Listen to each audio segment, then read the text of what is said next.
Oh, he's missed that bull shot. Sabbir রহমানের 5 বলে 5 ছক্কা মারা দেখি হঠাৎ লাইভ এসে সাব্বির রহমানের প্রশংসা করে ভাসিয়ে দিল ডেভিড ওয়ার্নার। হ্যাঁ দর্শক, বিস্তারিত জানুন পুরো ভিডিও জুড়ে। এই বাংলাদেশের অবহেলিত প্লেয়ার সাব্বির রহমান কি একটার সময় একটা ভুলের কারণে বাংলাদেশ টিম থেকে বের করে দিয়েছিল বাংলাদেশের বিসিবি বস নাজমুল হাসান পাপন, এমনকি চন্ডিকা হাথুরু সিং। তারপর থেকে যেন সাব্বির রহমানের মতো প্লেয়ারকে দেখা যায়নি বাংলাদেশ টিমে, এমনকি ফ্রাঞ্চাইজি লিগগুলোতেও। আর সেই সাব্বির রহমান যেন 2024 সালে টি10 লিগে সুযোগ পেয়ে যেন দুর্দান্ত ব্যাটিং পারফরমেন্স করে একের পর এক ছক্কা মেরে অবাক করে দিয়েছেন বাংলাদেশের ক্রিকেট ভক্ত সমর্থকদের, এমনকি টি10 লিগের ভক্ত সমর্থকদের। অপরদিকে সাব্বির রহমানের 5 বলে 5 ছক্কা মারা দেখে রীতিমতো অবাক হয়ে গিয়েছেন ডেভিড ওয়ার্নার।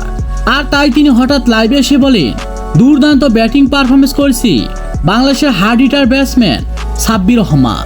আর সাব্বির রহমানের এক একটি ছক্কা যেন ছিল গ্যালারির দর্শকদের দৃষ্টিনন্দন, যা দেখে রীতিমতো অবাক হয়েছেন বড় বড় নামি দামি প্লেয়াররাও।